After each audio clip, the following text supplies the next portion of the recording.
주일 2부 예배 참석하신 성도님들을 주님의 이름으로 환영하고 축복합니다. 우리 이 시간 모두 다 함께 일어나셔서 주일 2부 예배를 주님께 올려드리겠습니다.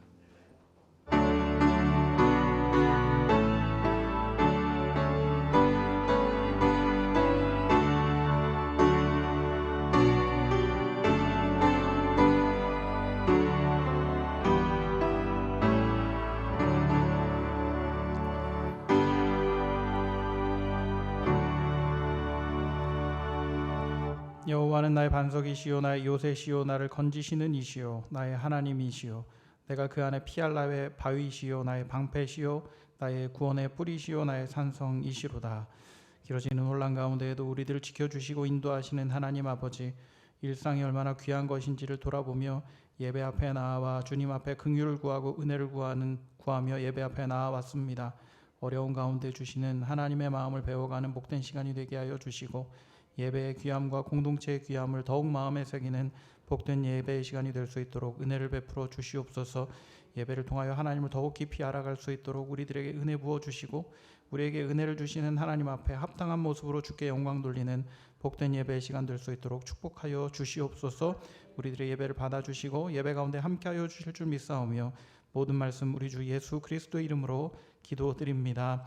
아멘. 하나님께서는 회개하는 영을 기뻐하십니다. 한 주간의 삶을 돌아보며 주님 앞에 참회 기도를 드리겠습니다.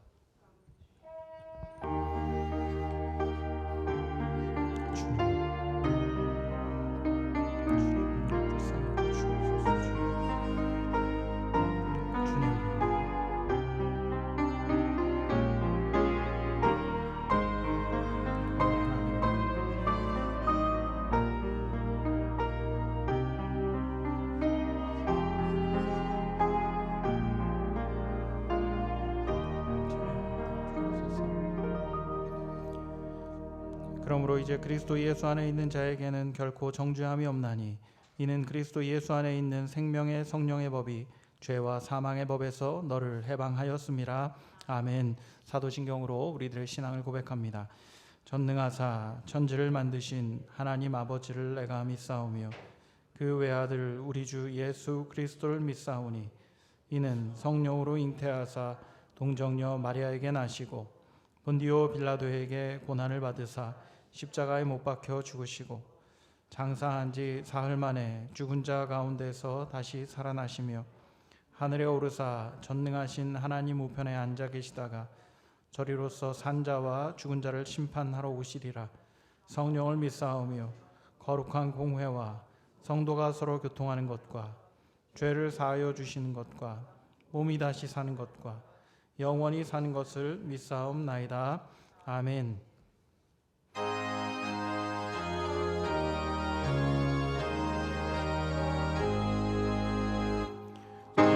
만복의 근원 하나님 온 백성 찬송 드리고 저 천사여 찬송하세. 찬송 성부 성자 성령 아멘.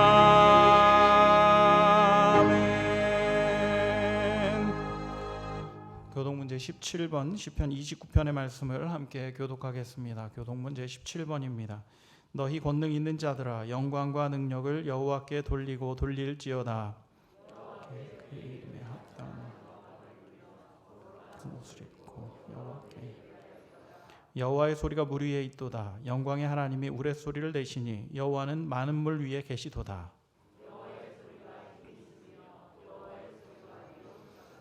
여호와의 소리가 백향목을 꺾으심이요 여호와께서 레바논 백향목을 꺾어 부수시도다.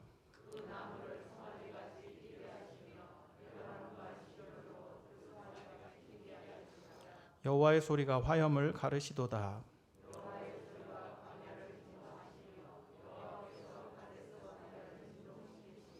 여호와의 소리가 암사슴을 낙태하게 하시고 삼림을 맑게 벗기시니 그 모든 것들이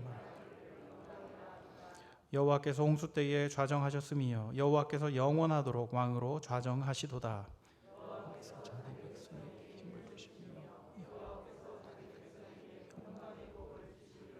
아멘. 다 함께 공동체 고백을 드리겠습니다. 주보 1면을 참고해 주시기 바랍니다. 우리는 그리스도의 보혈로 구원받은 성도입니다. 우리는 예수님의 본을 따라 깊이 사랑합니다. 우리는 예수님의 마음으로 은혜와 복음을 나눕니다.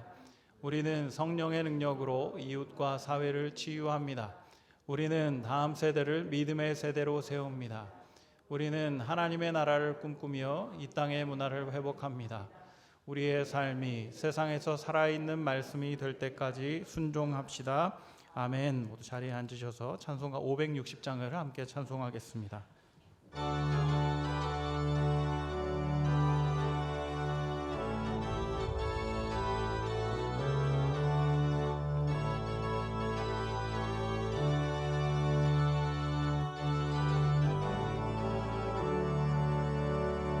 주의 발자취를 따름이 어찌 즐거운 일 아닌가. 맘의 맑은 하늘 열리고 밝은 빛이 비친다. 발자취를 따라가자. 기쁜 마음으로 발자취를 따라가자. 찬송하며 즐겁게 주의 발자취를 따름이 어찌 행복한 일 아닌가. 맘의 악한 생각 사라져 밝은 마음 싹 든다. 발자취를 따라가자. 기쁜 마음으로 발자취를 따라가자. 찬송하며 즐겁게 주의 발자취를 따르니 어찌 든든한 일 아닌가. 맘의 두려움은 사라져 새로운 힘 솟는다. 발자취를 따라가자. 기쁜 마음으로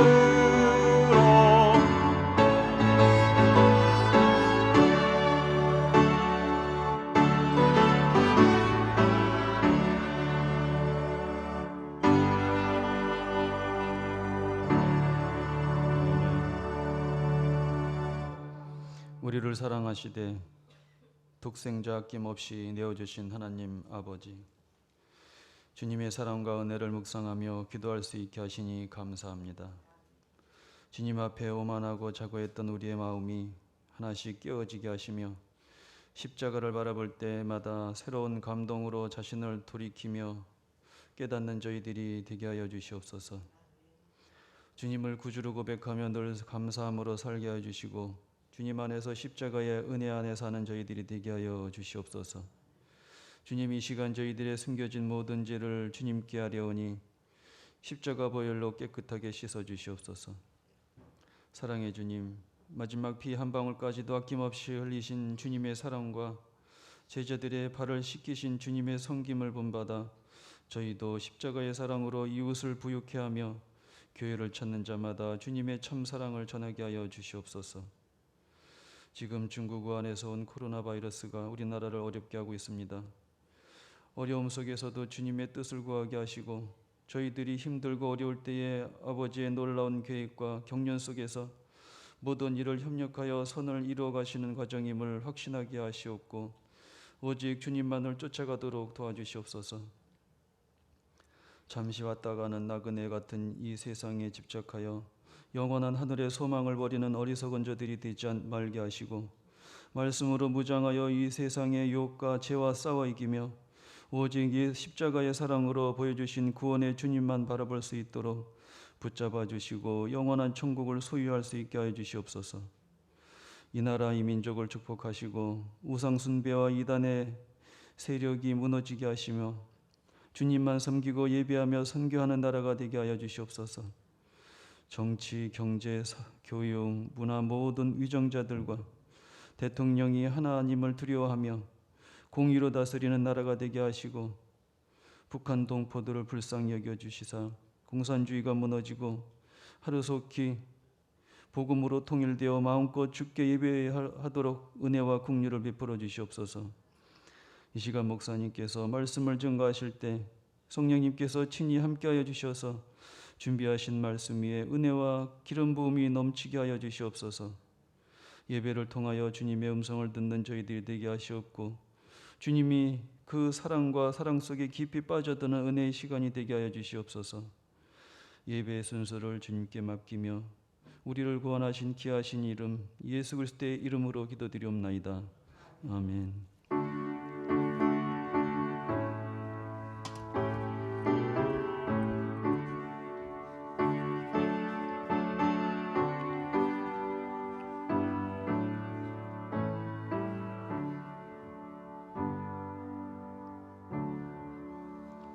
이제 다 함께 일어나셔서 하나님께 드린 예물을 봉헌하겠습니다.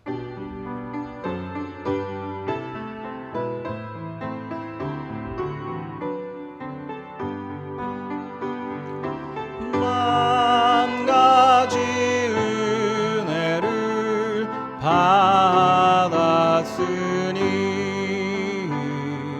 내 평생 슬프나 즐거우나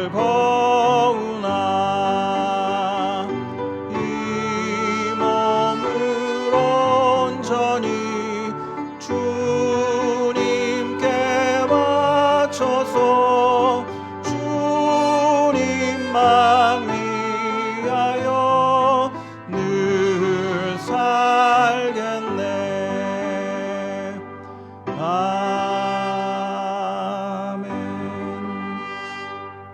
나와 내 백성이 무엇이기 이처럼 즐거운 마음으로 드릴 힘이 있었나이까. 모든 것이 주께로 말미암아 싸우니 우리가 주의 손에서 받은 것으로 주께 드렸을 뿐이니이다. 언제나 우리들을 지켜봐 주시고 우리를 보호해 주시며 또 인도해 주시는 하나님 아버지, 날마다 주시는 은혜로 살아갈 힘을 얻고 우리 삶에서 역사하시는 하나님을 기억하게 하여 주시니 감사를 드립니다. 어려운 환경 속에서도 더욱 주님을 의지하고 바라보는 주의 참 권속들이 될 수 있도록 은혜를 베풀어 주시옵소서. 이 시간 우리들의 모든 것 되신 하나님을 고백하며 준비한 예물을 올려드립니다. 드린 손길을 기억하여 주시고 풍성함으로 갚아주셔서 하나님의 사랑을 더욱 깊이 깨닫게 하여 주시옵소서. 또한 이 예물이 쓰이는 곳에서 주께서 함께하여 주셔서 쓰이는 곳마다 하나님의 영광과 하나님의 이름이 드러나고 치유와 회복의 은혜 맛볼 수 있도록 은혜를 더하여 주시옵소서. 우리와 늘 동행하시며 모든 필요를 채워주실 신실하신 하나님 믿고 의지하오며 모든 말씀 우리 주 예수 그리스도의 이름으로 기도드립니다. 아멘. 자리에 앉겠습니다. 교회 소식을 전해드리겠습니다. 주보 2면을 참고해 주시기를 부탁드립니다. 코로나19 관련하여서 안내 내용이 계속 게재되고 있습니다. 주보 내용을 참고해 주시기를 부탁드립니다.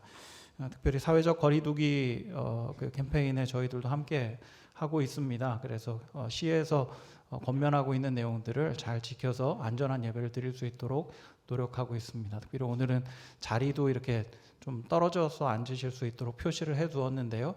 가급적 그 표시 앞에 앉으셔서 안전하게 또 은혜롭게 예배하시기를 부탁드리겠습니다.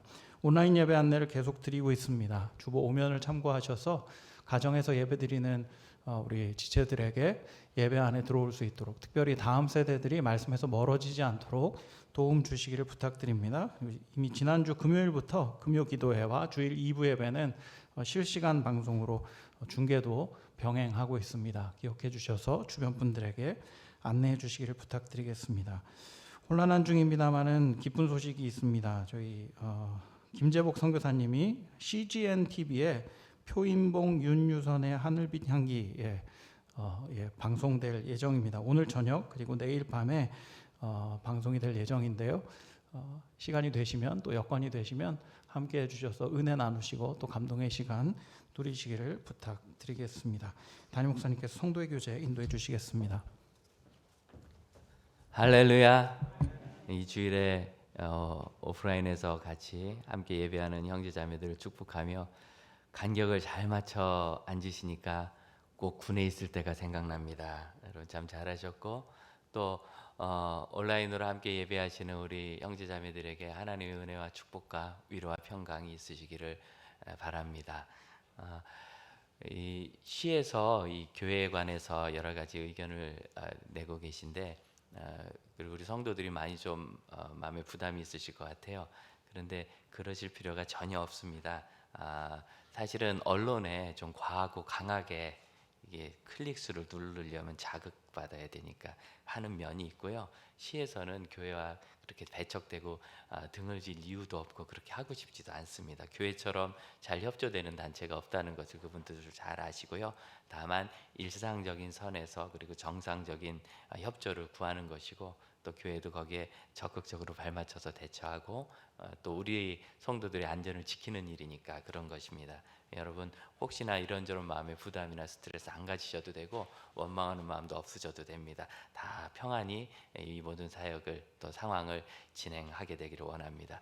그리고 이제 일주일에 한 번씩 제가 광고 때마다 건강에 중요한 팁을 말씀드리겠다 했는데 뭘 말씀하시느냐면 이런 기관지 관련된 질병과 관련해서는요. 이건 평생 중요할 것 같은데 식사를 천천히 하시는 것이 특히 중요하답니다. 폐가 단단해지려면. 그런데 제가 그 얘기를 듣고 밥을 먹어보니까 굉장히 허겁지겁 먹고 있다는 걸 알았어요. 밥을 천천히 먹는 게 이렇게 어려울 줄이야. 물론 저는 우리 주재현 목사님 식사하는 걸 보고 위로를 얻습니다. 근데 저분은 허겁지겁 먹는 게 아니라 그냥 잘 드세요. 근데 저는 허겁지겁 먹고 있더라고요. 여러분 오늘 점심부터 내가 평상시보다 20% 정도만, 그러니까 보통 식사 시간 한 20분밖에 안 되거든요. 드시는 시간을 한 5분만 늘리신다 생각하는 마음으로 조금만 천천히 드시면 폐가 든든하셔서 지금 전 세계적으로 뭐 이게 피해가기 어려운 상황이거든요. 그래도 잘 이겨낼 수 있는 상황이 되시기를 바랍니다. 우리 다 같이 자리에서 일어나셔서 옆 사람의 범위를 침해하지 않으면서 멀찍이서 폐가 건강하시고 영혼도 평안하세요. 인사합시다. 폐가 건강하시고 영혼도 평안하세요. 우리 가정에서 예배드리는 형제자매들도 평안하고 건강한 가정 되시기를 다시 한번 기도드립니다.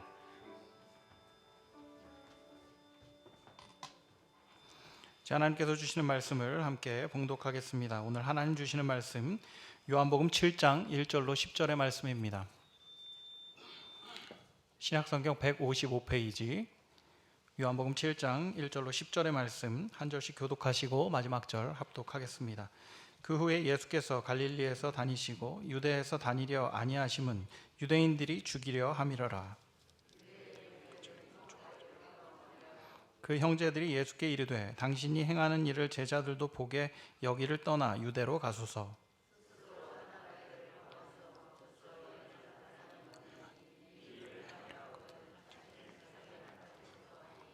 이는 그 형제들까지도 예수를 믿지 아니함이로라.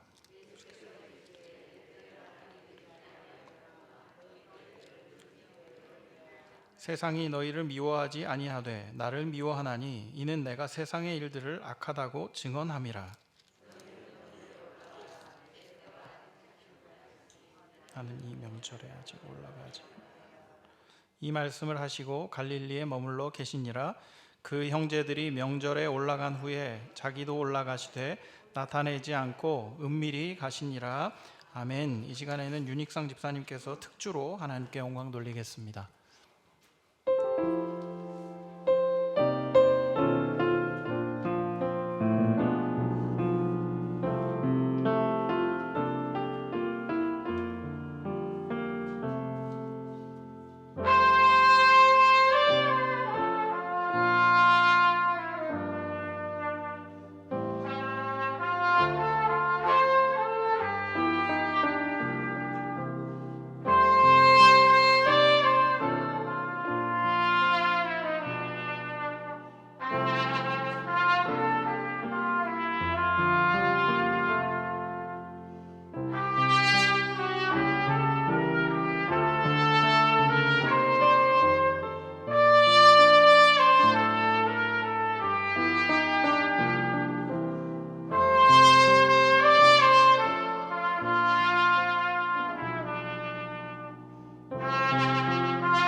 우리 권사님 보청기에서 피드백 나는 거거든요. 좀 조정을 해드려 봐요. 할 줄 아시는 분이 있으면 누가 좀 도와주실래요? 제가 다음 주부터는 좀 배워보려니까. 아직은 제가 잘 할 줄 몰라서 좀 도와드려 보세요. 예, 이렇게 볼륨을 낮추면 되나? 이거 할 줄 아는 분 없으세요? 예, 그럼 뭐 그냥 가지요. 자, 주님도 물러남의 시간을 보내셨다는 것을 우리가 몇 주째 나누고 있습니다. 예수님께서 예루살렘과 유대에서 사역을 하셨는데 예루살렘과 유대 사역에서 멈추지 않고 갈릴리로 가셨는데 그것이 갈릴리를 향하여 가는 것이 아니라 사실은 유대와 예루살렘에서 어려움을 겪으면서 물러나심의 사건이었다. 우리가 그렇게 이야기를 나눴습니다. 그리고 그 물러남의 심의 사건을 예수님 잘 보내셨는데 그럼 이 물러남의 시간을 잘 보낼 때 어떤 원리가 필요한가? 7장 1절을 보세요. 예수께서 갈릴리에서 다니시고 유대에서 다니려 아니하심은 유대인들이 죽이려 함이라. 정말 물러난 것에서 잘 보내는 거예요. 그러니까 물러나 있을 때는 그냥 잘 물러나야지 거기서 뭐 이런 거 저런 거 다른 거 고민하면은 시간을 잘 사용하는 데서 어려움을 겪습니다. 물러남의 시간을 잘 보낸다. 지금 한국 교회가 예배 잘 못하고 또 사역 다 중단하고 이 교회만 그렇습니까? 이 사회도 그렇잖아요. 사회 지금 모든 것이 다 중단돼 있어요. 친구도 학교도 물론 뒤로 학원은 다 가지만 어쨌든 공식적으로 학교도 그 다음에 경제 활동, 여행 모든 것이 지금 다 중단되고 있죠. 그런데 중단 안 되는 게 있는데 여전히 분노하고 싸우고 편가르는 건 중단이 안 돼서 한 집안에 좁은 집안에 격리되어서 오래 있다 보니까 자기들끼리 싸워가지고 뭐 형제간에 칼부림이 났다는 소리도 듣고 참 끔찍합니다. 그러니까 물러남의 시간을 잘 보내려면 우리가 조심해야 될 게 있는데요. 우리 자신이 부정적으로 되는 것을 많이 피해야 됩니다. 9절을 한번 보시겠어요? 이 말씀을 하시고 갈릴리에 머물러 계시니라. 이 말씀을 하셨다는 건 뭐냐면 8절 너희는 명절에 올라가라. 내 때가 아직 차지 못하였으니 나는 이 명절에 아직은 올라가지 않겠다라고 돼 있어요. 왜 그러냐면 형제들이 3절 4절 보면 당신이 지금 하는 일을 예루살렘에 가서도 좀 하세요. 사람들이 알게 제자들도 얻게 증명을 좀 해보세요. 그런 이야기를 했어요. 그 이유는 5절 형제들도 예수를 어떤 구세주로 하나님의 아들로 그의 구세주 되심을 믿지 않기 때문이다. 그럼 예수님의 어머니 아버지 마리아와 요셉은 예수님이 마리아가 아직 결혼하지 않았을 때 하나님의 성령으로 잉태하시고 그리고 출산한 이후에는 두 분이 결혼을 하셨어요. 그래서 밑으로 동생들이 있는데 복음서에는 적어도 4명의 남자 동생과 또 다수의 여동생들이 있었다. 유대인들은 지금도 뭐 6, 7 낳았는데 그때 아마 더 낳았을 것 같아요. 어쨌든 그렇게 형제들이 많이 있었어요. 그런 동생들이 형님을 믿지 못하는 거예요. 여러분 생각해 보세요. 정보로 이야기하면 예수님께서 하시는 그 놀라운 교훈과 또 기적을 형제들이 몰랐을까요? 한 집안 식구인데 못 봤을까요? 봤겠죠. 본 것뿐이겠어요. 소식은 또 얼마나 많이 들어요? 아니 당신 형님이 이번에 그런 일 하셨다는데 들었어요? 오병이어의 현장에 있었는지 없었는지 모르겠지만 그 소문도 다 들었을 거예요. 지금 이 형제들이 정보가 없어서 그런 것이 아니에요. 다만 형이라서 더 못 믿는 거예요. 남이었던 제자들은 지금 12명이나 예수님을 따르고 있는 형편인데 오히려 형제들은 아직도 못 믿어요. 이것이 예수님 사역 초기가 아닙니다. 여러분 이 일은 언제 있었던 거냐면 예수님께서 약 30여 년 전에 30여 년 동안에 사생애 자기 집안에서 부모님과 함께 사시고 그리고 30살쯤 되어서 활동을 하신 다음에 3년에서 3년 반으로 예상되는 기간을 공적 생애를 사시고 복음을 전하시다가 십자가에 죽고 부활하심으로 구원을 이루시거든요. 이 일은 그 마지막 5개월, 6개월쯤에 일어난 일이에요. 그러니까 이미 사역을 한 3년 하신 다음에요. 그런데도 아직 형제들이 예수님을 믿지 못해요. 이런 일에 대해서 예수님은 이런 상황을 잘 이겨내고 극복하고 자신의 사명을 하시고 중요한 거 이겁니다. 허세나 사람들에게 뭔가 내가 인정받으려고 하는 그런 정당하려고 하는 의지 이런 것이 없었어요. 이게 무슨 소리냐면 여러분 어떤지 모르겠지만 저는 이것이 옳다는 것을 증명하는 것을 굉장히 좋아합니다. 제가 가끔 설교를 듣다가 제가 했던 설교를 들으면서 좀 회개할 때 있어요. 너무 이 성경 말씀이 무엇인지를 증명해내려고 앞뒤로 뒤로 왔다 갔다 하는데 그랬다가 우리 성도들이 마스크도 쓰고 어지러운데 토하지 않을까 좀 죄송하다 그런 생각을 합니다. 성경 안에 있는 무엇을 이야기해도 이것이 분명히 무엇을 말하는가 분명히 증명하는 게 저한테는 굉장히 중요하고 우리의 사역이나 삶에 있어서도 그러거든요. 만일 제가 예수님이었다면 그래 한번 가자.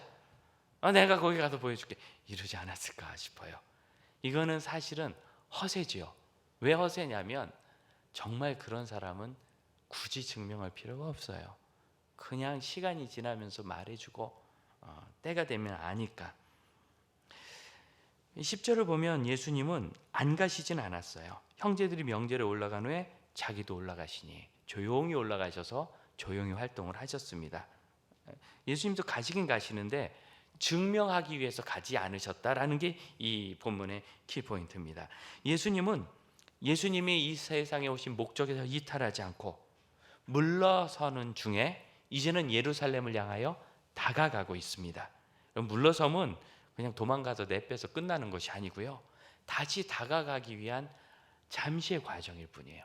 물론 그 기간이 예수님께는 2년 이상 길었어요. 한 2년 반쯤 되지 않았나 싶은데 주로 갈릴리 지역에 활동하시면서 그 사이에도 예루살렘에 왔다 갔다 하시긴 하셨습니다. 하지만 주된 활동은 갈릴리 지역에서 일어났습니다. 이렇게 하시면서 예수님께서 참 많은 명성도 얻고 제자도 얻고 적도 만났어요.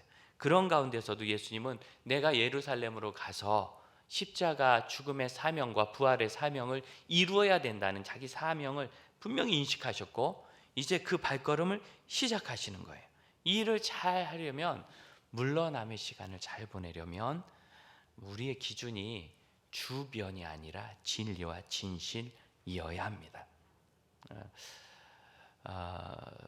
아까 광고 시간에 말씀드렸지만 지금 주일만 가까우면 그냥 언론들이 다 나서서 교회 하는데 여기에는 뭐 여러 가지 이유가 있지만 적지 않게는 자극적으로 기사를 쓰고 그 다음에 집단의 관계를 이끌어낼수록 클릭수가 높아지고 그러면서 수입도 늘어나고 한다는 현대 자본주의 사회의 어떤 부작용이 그대로 녹아 있다고도 볼 수 있습니다.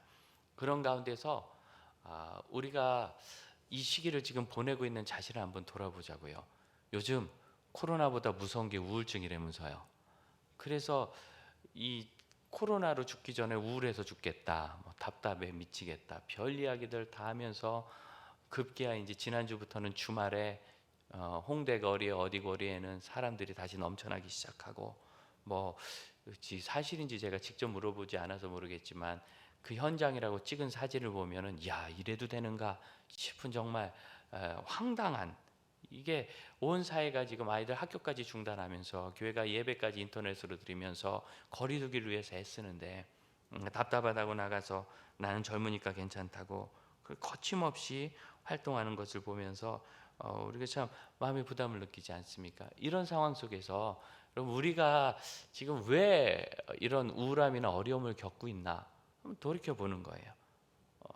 가족이 가까이 있다는 것이야말로 서로 힘이 돼야 되는 일인데 가족이 가까이 있는 것으로 서로에게 더 스트레스를 주고 왜 이런 일이 있는가?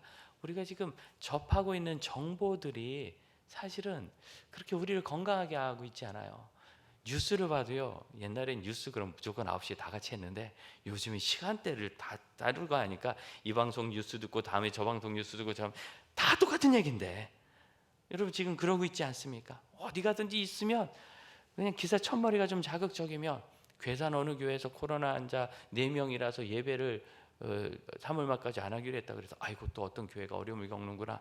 저도 목사니까 이제 교회 케이스는 늘 보거든요. 어떻게 하면 문제가 생기는지 알고 싶어서 우리 피해야 되니까 가봤더니 그 얘기가 아니라 이미 그 지역에 코로나가 돌면서 외부에서 다 감염이 되었고 이제는 격리 기간이 해제되었지만 이 성도들도 그중에 4명이 있어서 이 교회는 한 70여 명 되는 시골 교회지만 월말까지는 좀 자진해서 예배를 드리지 않겠다 그랬다는 얘기. 아무 문제도 아닌 얘기인데 기사 제목은 마치 어느 교회에서 누가 감염된 것처럼 그래 확 누르니까 이거 아주 못된 얘기. 그런데 그 기사를 읽다 보면 이제 이렇게 밑으로 내려가면 밑에 있는 뭐 댓글이라고 하죠. 네티즌들이 쓴 글 보니까 맨 처음에 뭐 추천수도 많아요. 거기에다가 이러니까 교회가 아니라 장사꾼이다. 아니 그 내용은 교회에서 감염된 것도 아니고 외부에서 감염됐지만 교회가 예배를 절제하겠다는 얘기인데 전혀 그런 얘기가 아닌데 그냥 읽지도 않고 무조건 글부터 다는 거예요. 참 못됐죠. 요즘 포털이라고 하는 곳에서 뉴스가 다 유통되니까 포털이 뭐냐면 네이버, 다음, 구글 이런 게 다 포털입니다. 소식을 모아서 뉴스를 유통하니까 어디서 흘러가는지가 거기 나오는데 보는 거예요. 요즘에 제가 꼭 필요한 기사만 보고 그리고 굳이 소문처럼 도는 이야기들 정말 참 쓰잘데없이 사람들 감성만 자극하고 스트레스 올리는 일들 보지 않으려고 애쓰면서요. 저 스스로 그렇게 얘기해요. 내가 이걸 왜 보지? 자꾸 저도 모르게 보더라는 거죠. 여러분 어떻습니까? 오늘은 내가 어느 뉴스를 몇 분 동안 어떤 정보를 중심으로 봐야 되겠다 이렇게 계획하고 보세요. 그냥 막 나도 모르게 보고 또 보고 또 보고. 그럼 사람이 아무리 건강해도 그런 이야기를 그렇게 반복해서 들으면 뒤로 물러날 수밖에 없어요. 우리가 지금 이 물러나는 시간을 어떻게 사용하고 있는지 봐야 되는 거죠. 그래서 저는 제 스스로 요즘 그렇게 얘기하기 시작했어요. 내가 이걸 왜 보지? 여러분도 한번 해보시겠어요? 내가 이걸 왜 보지? 우리 자기에게 자꾸 얘기해야 돼요. 내가 이걸 왜 듣지? 내가 이걸 왜 읽지? 참 말도 안 되는 일이지만 성남에 있는 어느 교회가 세상에 사모님이 입안에다 소금물을 뿌리고 그러면 괜찮다 그랬다고. 그걸 안 봤어야 돼요. 그 영상을. 분명히 누군가 그분이 하는 얘기인데 나도 인터넷에서 보니까 이러면 괜찮다고 의사가 얘기했다고 한다고 그래서 우리 성도들을 위해서 했다. 그걸 안 봤어야죠. 여러분 제발 부탁인데 그런 거 보는 시간 아껴서 성경 더 보시고 기도하시고 오히려 이 사회 속에서 이런 경제적인 흐름 속에서 이 다음은 어떻게 살아야 되는가를 더 연구하시기를 바랍니다. 그게 우리에게 필요하지 않겠습니까? 내가 이걸 왜 보지? 내가 이걸 왜 듣지? 우리가 지금 이 물러남의 시간을 예수님처럼 중심을 잡고 보내고 있는지. 예수님은 지금 주변에서 하는 얘기를 안 들으셔야 돼요. 여러분 동생들이 다 몰려와서 얘기할 때 이 맏형된 예수님께서 마음이 어떠셨겠어요? 근데 예수님은 그걸 정확하게 거절하세요. 아직 내 때가 되지 않았다. 안 가겠다는 건 아니에요. 너희들과 가진 않겠다. 여기서 우리는 예수님께서 예루살렘으로 갈 때 이 모든 상황을 한번 좀 생각해 볼 필요도 있어요. 예수님은 이렇게 안 간다고 하시고 그 다음에 또 가셨어요. 그럼 이거 예수님이 속이신 것인가? 이렇게 보면 안 됩니다. 예수님 안 간다고 가셨네? 성경 이거 이런 말 쓰면 안 되지 않는가? 이런 건 초보 신앙이에요.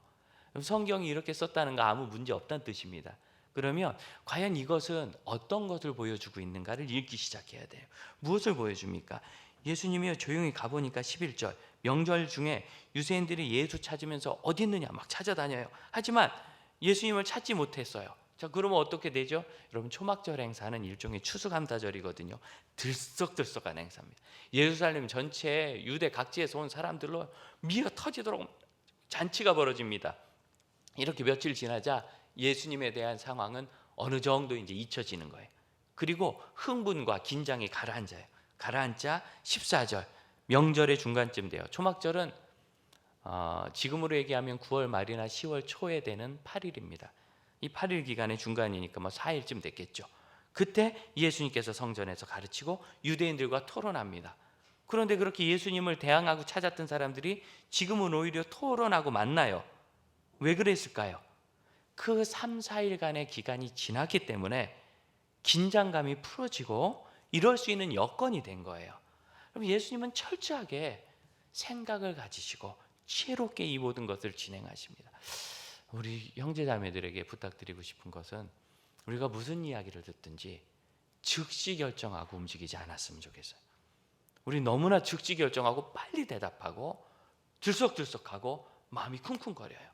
저도 똑같아요. 사람이라 뭔 얘기를 들으면 흥분하기도 하고 막 답답하고 그런 때는 아무도 안 만나야 돼요. 만나면 불평할 수 있으니까. 사실은 시간이 지나서 정보를 천천히 보고 그럼 사람 안에는 다 선한 뜻이 있지 않겠습니까? 왜 굳이 이런 일이 있었을까? 생각해 보면 그분 입장에서 보면 이해가 돼요. 그분 입장에서 이해하기 싫은 표정들이세요 지금.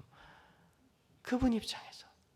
여러분 지난 한 주간 또 벌써 우리가 이렇게 심각하게 활동을 중단한 지 벌써 5주가 됐습니다. 어떤 상황이셨습니까? 5주 전에 2주만 예배하지 말고 참아달라고. 그러더니 2주 지나서 또 2주만 참아달라고.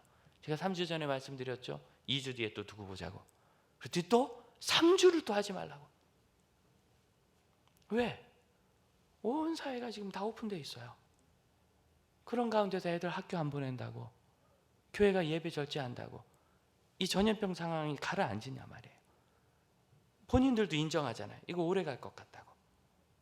그러면 이 상황이 언제 해결됩니까? 미국과 프랑스 쪽에서 그리고 우리 선교사님 계신 필리핀에서 이번 주부터 예배를 안 하기로 국가 전체가 돼 있다고, 주 전체가 돼 있다고 연락이 왔어요. 그래서 살펴봤어요. 그럼 우리도 그래야 되나? 물론 우리는 지금 이미 인터넷 예배를 하고 있지만 그걸 봤더니 예배만 중단된 게 아니에요.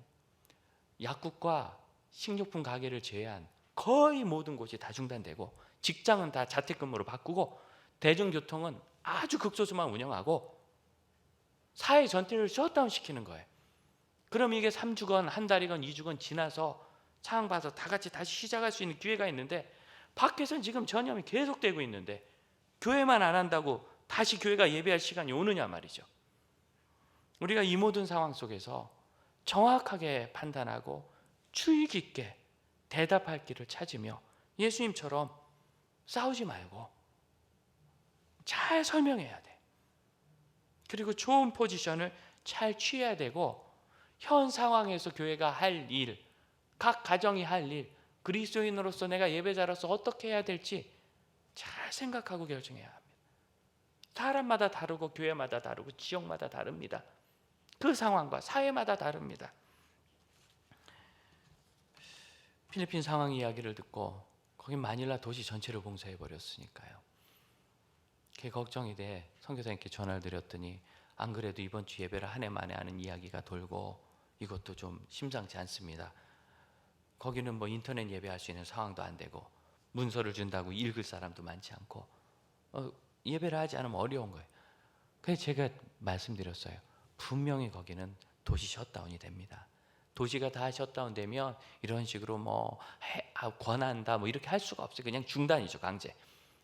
틀림없이 생기니까 가정 예배 준비하시라고, 각 가정에서 예배할 수 있도록 어쨌든 지금부터라도 조금이라도 교육시키고 예배 인도할 사람 정해주고 그 가정에 자료를 주시라고. 결국 이렇게 참 중단된 상황이 되었습니다. 이 속에서 우리는 결코 믿지 않는 사람들을 만족시키기 위해서 믿음을 조정해서는 안 됩니다. 그게 아니라 소금이 언제 벌이어 땅에 발 피우죠? 맛을 잃었을 때. 그럼 여러분, 교회의 맛은 뭐예요? 좋은 평가가 교회의 맛인가요? 세상의 칭찬이 교회의 맛인가요? 그럼 그거 아닙니다. 장로님, 교회 사명 1번은 뭐죠? 예배예요. 이게 교회의 맛이에요. 예배가 되고 그 다음에 전도도 있고 선교도 있고 교육도 있고 구제도 있는 거지, 예배 없이 그 나머지가 자선단체입니까? 교회가? 어떻게 교회가 예배를 이 상황에 적절하고 사회에 부담 주지 않도록 사람들의 이해와 오해를 불식시키면서 그리고 합당하게 해나갈까? 우리는 굉장히 지혜로워야 합니다. 시간이 지나면요, 그때 교회가 문 참 잘 닫았어, 사회 협조 잘해야 돼, 그리고 사람들이 교회 오겠어요? 아니면 그 예배는 급하면 안 할 수도 있는 거 아닌가 하고 더 안 오겠습니까? 여러분, 쉽게 생각하세요. 이 예배 문제는 전도를 위해서 결정할 일이 아니에요. 예배가 바로 서야 그 다음에 무엇도 말할 수 있고 주장도 할 수 있는 것, 이건 상식 아닙니까? 그런데 우리가 어쩌다가 이런 상식적인 것도 혼란을 겪고 있죠. 여론을 보기 때문이에요. 그런데 그 여론이 여론입니까? 여러분 100명이 10,000번 얘기하면 여론입니까? 전 국민이 5천만 명인데 10,000명이 10,000번 얘기하면 그게 여론입니까? 조작이죠. 지금 그렇게 조작되는 여론을 우리가 보고 있지 않습니까? 정확하게 제가 이걸 왜 보지 합니다. 일부 포털은 아예 들어가질 않으려 합니다. 거기는요 그냥 뭐 정부 관련된 얘기나 정치 관련된 얘기 나오면 표제만 딱 보고 내용과 상관없이 막 자기들 얘기 달고, 거기다 어떻게 이렇게 순식간에 추천이 눌러지는지 아무 의미 없어요. 그런 거 의미 없는 거예요. 거꾸로 지금 사회가 스트레스 받고 있는데 지역민들이 스트레스 받든 말든 그 예배가 아니라 데모예요. 그렇게 하는 건. 예배는 하나님을 보고 하나님께 드려야 되는데 스트레스 주고 압박하기 위해서 한다면 여러분 그건 예배가 아닙니다. 평안을 주고 구원을 주어야지요. 소망을 주어야지요. 우리는 분명히 예수님이 하셨던 이 삶 속에서 예수님이 지금 다가서는 일을 시작하는 거예요. 이 초막절에 예루살렘을 향하여 가면서 과거에 때가 되었을 때 예수님이 예루살렘을 떠나 물러나셨던 것을 이제는 이 때를 위함이었어요. 다가서기 시작하는 그 시기를 보는 겁니다.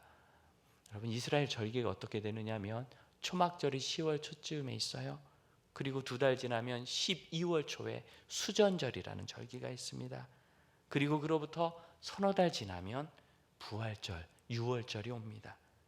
그러니까 10월 초에 초막절, 그 다음에 12월 초에 수전절, 10, 11, 12, 1, 2, 3 3월 말 4월 초 계산하면 약 5개월에서 6개월 후에는 예수님 십자가 지시는 거고요.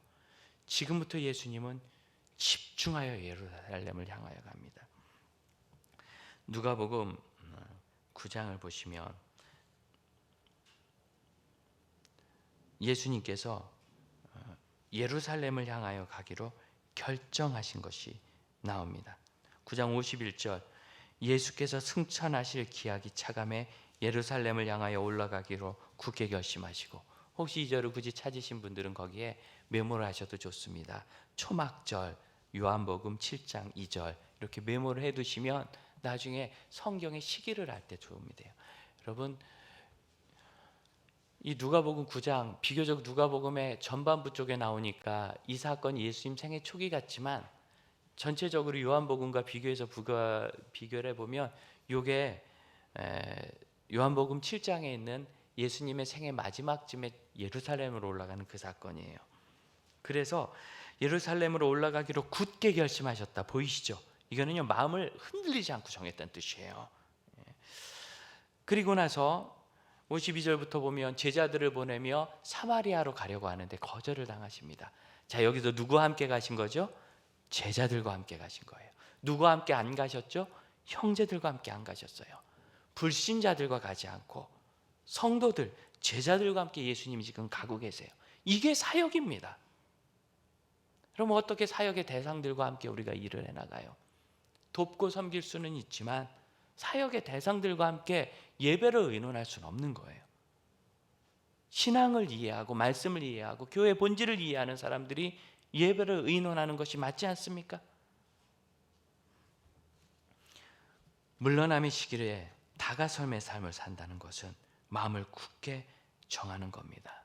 그래서 예수님은 이 초막절에 예루살렘을 도착할 수 있었어요. 자, 여기 한번 보시면 이 지점이 갈릴리라고 봤을 때 요쯤이 예루살렘입니다. 그러면 유대인들은 갈릴리에서 예루살렘으로 갈 때 요단강을 동편으로 건너서 내려와서 다시 요단강을 서편으로 건너서 여기서 여기까지 이틀길이거든요. 예루살렘을 향하여 갑니다. 그러니까 여기서 여기 이틀, 여기서 여기 이틀, 4일 이상이 더 걸려요. 근데 예수님은 이 중간이 사마리아예요. 사마리아 이방 지역이라고 유대인들 가지 않는데 예수님은 사마리아를 통과해서 가신 거예요. 동네는 못 들어가셨지만 그 지역 길로는 가신 거예요. 여기에 대로가 있거든요. 이 길로 쭉 내려가면 120km쯤 됩니다. 이렇게 돌아가면 160km쯤 됩니다. 훨씬 먼 거리 이렇게 해서, 그리고 여러 가지 과정 때문에 시간이 훨씬 더 많이 걸립니다. 직접 지나가시면서 3일 이상 길을 단축하셨을 겁니다. 그러니까 늦게 출발해도 충분히 초막절에 도착하시는 거예요. 그리고 나서 그곳에서 3일 정도 조용히 사역하시죠. 우리는 여기서 다가섬의 삶을 사는 원리들을 이제 바라보는데 조용히 가셨다는 것에서 여러분, 그럼 3일 동안 예수님은 뭐 하셨을까요? 3일 동안 전도도 안 하셨고 하나님 말씀도 안 가르쳤어요. 예루살렘 많이 와보신 곳입니다. 뭐 한나절이면 다 돌아봅니다. 구경 다니신 것도 아니에요. 왜 가셨겠어요? 뭐 하셨겠어요? 성전에서 예배하시고 하나님께 기도하시고 이제는 정말 집중하는 삶의 6개월. 여러분, 요한복음 21장인데 6장까지가 3년이고 7장부터 16장, 15장이 마지막 4, 5, 6개월입니다. 그 중요한 시간을 예수님이 보내면서 집중하신 거죠. 제가 우리 장지교회 오기 전에 참 귀한 시간을 보냈어요. 우리 장로님들께서 목사님, 우리가 갑자기 담임 목사님이 권석이 됐는데 요새 여유가 된다는 걸 압니다. 와서 설교를 좀 해주세요. 그때 요청하실 때 제가 참 곤란합니다 하고 시간표를 보여드렸어요. 기억하시 스케줄러. 거기에는 8월까지 제작이 빽빽하게 차 있어요. 근데 우리 장로님 눈이 좋으셔서 요날 비셨네요 하고 주일 오후에 하루 빈 거를 찾아내시더라고요. 그래서 그날 하루 하고 나머지는 8월 15일까지 사역이 빽빽한데 16일부터는 비었으니까 오셔서 좀 말씀을 전해주시죠. 그럼 언제 할까요? 주일날, 주일밤, 수요일밤, 금요일밤, 월화수목금 새벽 예배 다 하시더라고요. 그래서 제가 참 감사했어요. 목사에게 와서 말씀 전해주세요 하는 얘기보다 더 감사한 얘기가 어디 있겠어요. 근데 여러분, 놀라운 일은 뭐냐면 그만큼 꽉 차 있던 이 스케줄러가, 제가 사역을 할 때 제 아내하고 많이 고민을 했습니다. 저희가 감사하게 사랑을 많이 받아서 이것저것 와달라는 요청을 많이 받을 때, 그래서 그냥 원리를 이렇게 세웠어요. 우리는 잘 모르니까 정말 하나님께 맡기되 오는 신청 오는 우선순위로 선착순으로 하고 그 다음부터는 물리적으로 시간이 겹치면 사용하는 거로 하자. 이 원리를 세우고 기도 시작했더니 하나님이 거의 겹치는 것 없이 차곡차곡 일정을 주셨어요. 심지어 미리 잡혀있던 일정이 취소되면 저희가 긴장했어요. 그때는 어딘가 꼭 가야 될 일을 맡기시더라고요. 참 하나님이 정확하신데 너무나 놀라운 건 여러분, 그렇게 바쁜 일정을 보내던 중에 8월 16일부터 12월 중순까지는 어느 곳에서도 저를 오라고 부르지 않았어요. 여러분, 이게 기적, 굉장히 놀라운 일인데 별로 안 놀라시는데 저만 놀라요. 이 믿기지 않는 일이 있어서 제가 그때 새벽 예배 오면 그냥 아침은 금식하고 기도하다가 말씀 보다가 교회 아무도 오는 사람들 없어요. 정말 하루 종일 있어요. 일주일에 서너 명 왔다 갔다, 장로님들만 부지런히 왔다 가시면서 일하시지. 아무도 오시는 사람 없을 때 그렇게 조용한 곳에서 말씀 보고 제 인생에 그렇게 귀한 시간을 누렸어요. 그럼 물러섬의 때는 하나님께 더 나가는 때입니다. 세상에서 물러났잖아요. 어디로 가겠어요? 그런데 우리가 지금 세상으로 물러나서도 계속 뉴스로 가요. 그러지 말고 연구하시고 하나님께로. 인터넷 그 단톡방에 홍정일 목사님께서 사진 한 장을 보내셨는데, 베들레헴 예수 탄생교회 아래서 여기 여러 번 왔지만 일출은 처음 보면 감격하고 있습니다. 저희도 작년에 성지순례 가서 봤던 딱 그 자리입니다. 보고 그때가 생각나도 저도 너무나 울컥했어요. 근데 그 밑에 뭔가 해석이 필요한 한 줄이 붙었어요. 일주일을 잘 다녔는데 이제 하나님께서 집중하여 기도로 부르셔서 이제는 기도의 은혜를 누리려 합니다. 이렇게 왔어요.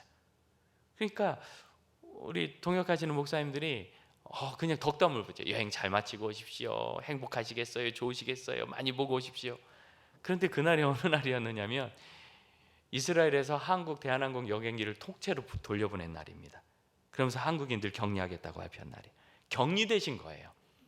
제가 그 밑에 걱정이 돼서, 목사님 참 잘하시겠지만 걱정됩니다. 건강 잘 챙기시고 사람들 잘 피하시고 그리고 무사히 신속히 귀국하실 수 있길 기도합니다. 다행히 목사님 일행은 멀지 않아서 제3의 항공편을 구해서 경유해가지고 잘 오셨습니다. 참 고생 많이 하셨어요. 그때 호텔에서 와서 나가달라고. 우리도 장사해야지 않느냐, 애거를 하다 명령을 하다. 그럼 나가면 어디? 길가에서 노숙해요? 갈 데가 없어요. 한국 사람만 보면 입을 가리고 코로나 그리고 소리를 막 지르고 동양인들만 보면.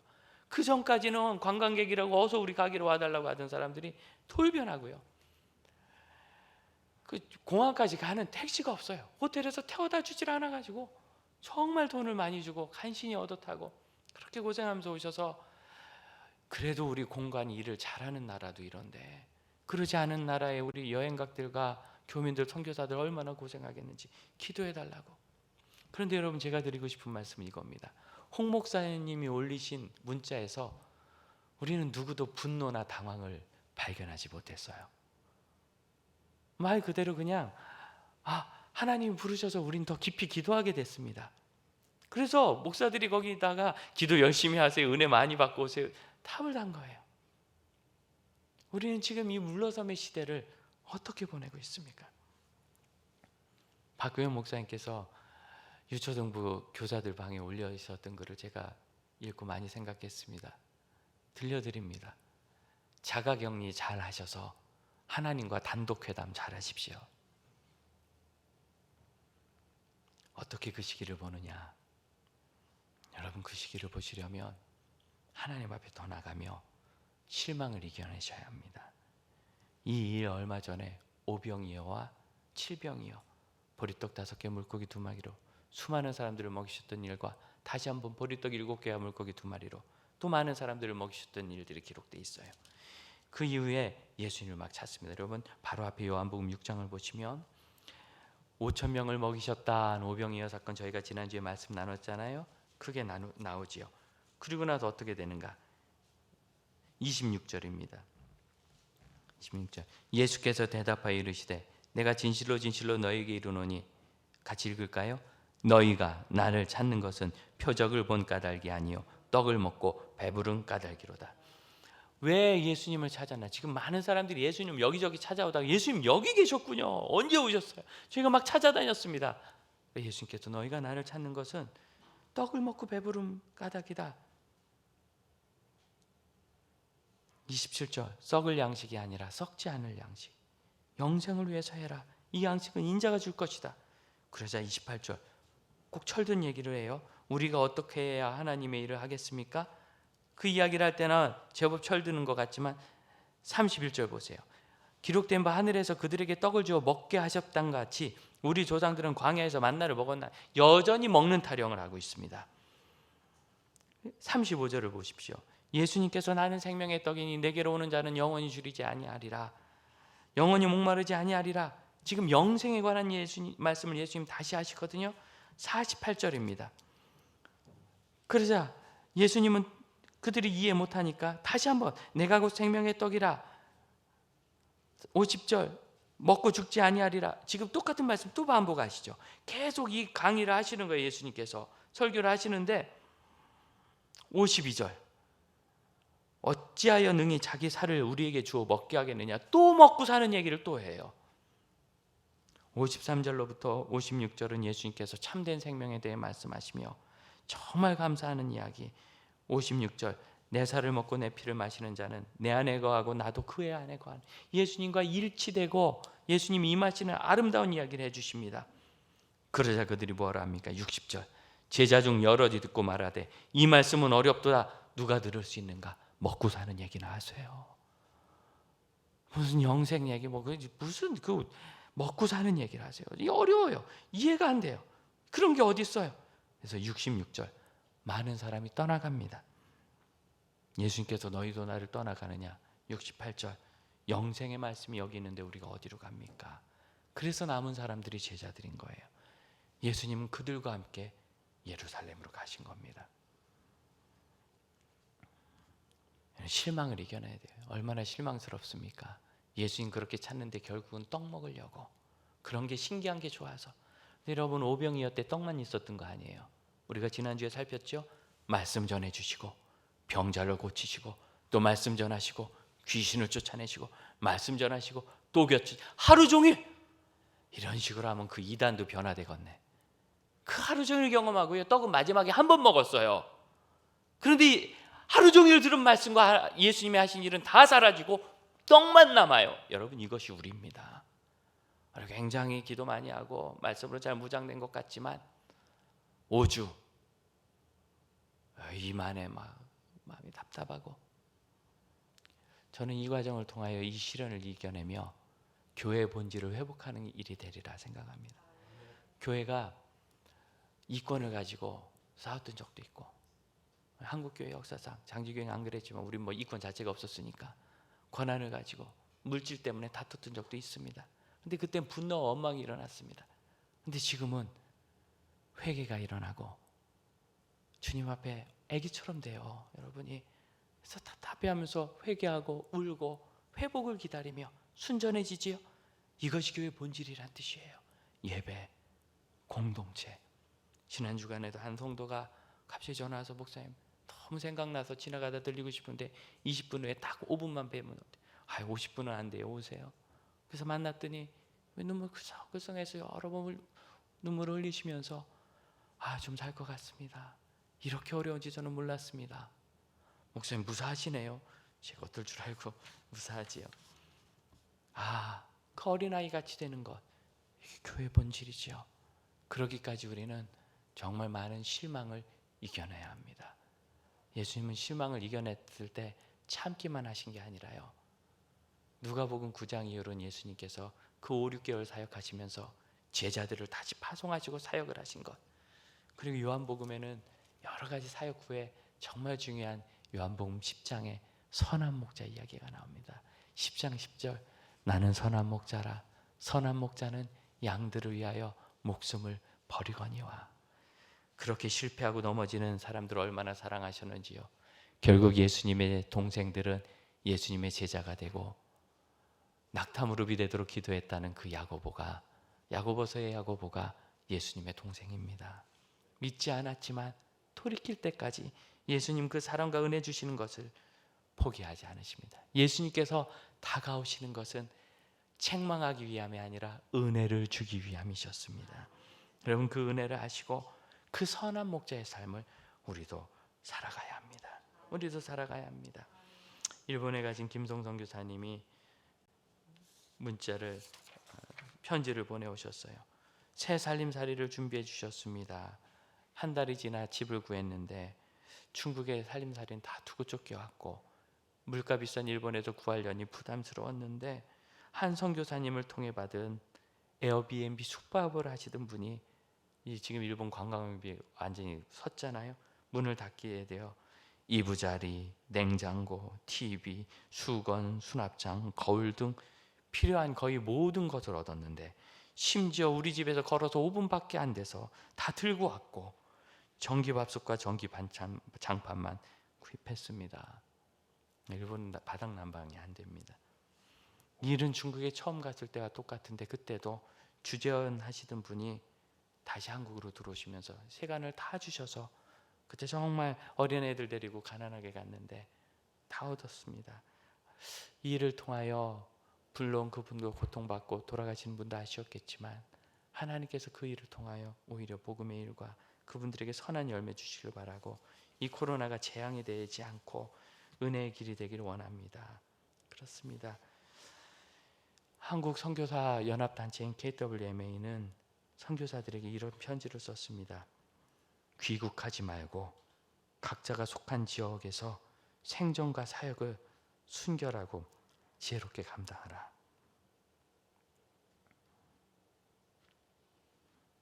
저는 우리 선교사님에게 빨리 전화드렸습니다.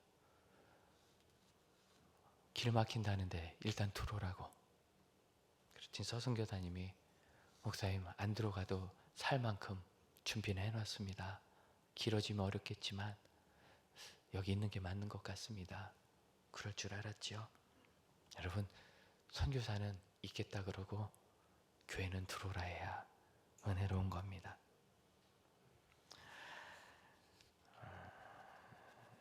그래도 선교사 단체에서 이렇게 말해버리면 올 수 있는 선교사님들도 못 와요. 다가섬은 은총을 나누기 위함입니다. 선한 목자는 양들을 위하여 목숨을 버리거니와. 여러분, 이 선한 목자의 삶을 가정에서 살아주세요. 다가섬의 삶을 여러분의 가족을 위하여 목숨 버릴 만큼 사랑하시고 희생해 주세요. 가정에 있는 동안 우리 남자들 안 해본 일을 꼭 하세요. 봄인데 꽃도 좀 사가시고, 예, 설거지도 좀 여러 번 하시고, 빨래도 많이 개키고 거시고, 우리 자매들 안 해본 거를 좀 하세요. 여러분 안 해본 거, 잔소리 안 하는 걸 안 해보셨잖아요. 그걸 한번 좀 해보시고, 남다른 일을 한번 해보시고, 그리고 여러분 직장에서, 가정에서, 그리고 사회 속에서 선한 목자의 삶을 사십시오. 안심시켜 드리세요. 위로해 드리고 이해해 드리세요. 여러분 이 정부를 이해하십시오. 이 곤란에 처한 방역 당국을 이해하십시다. 어려움에 처한 우리의 의료진들을 이해하십시다. 참 곤란에 처한 기업들과 우리의 이웃들을 이해하십시다.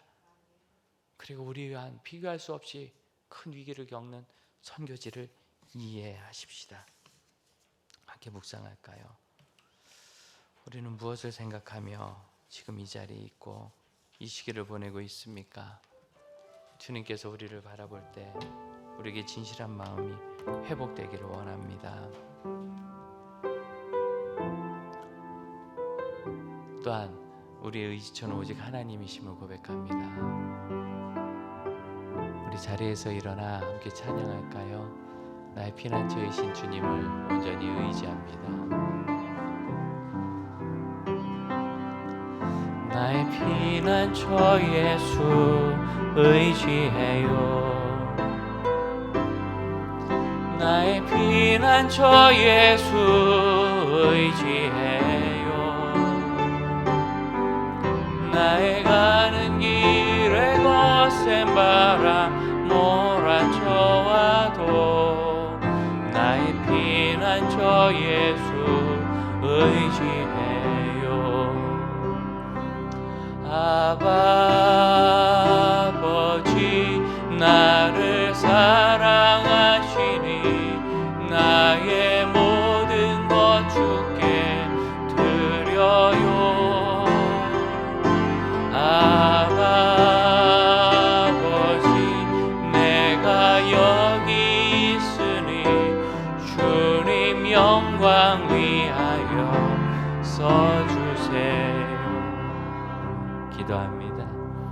주님, 저의 연약한 삶을 하나님이 긍휼히 여기시며 진토뿐임을 아시고 불쌍히 여기시고, 그러나 예수와 함께하는 주의 자녀들이니 소망을 주시는 줄로 믿습니다.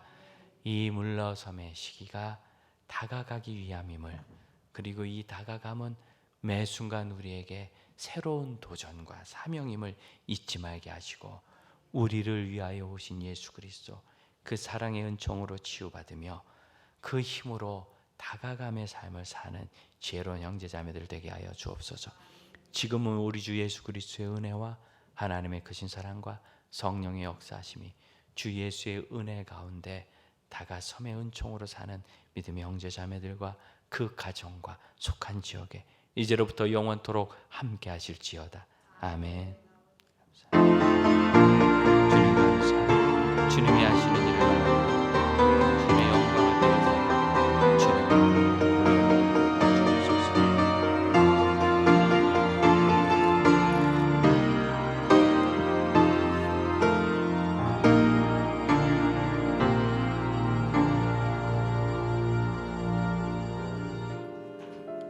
네, 2부 예배 마쳤습니다.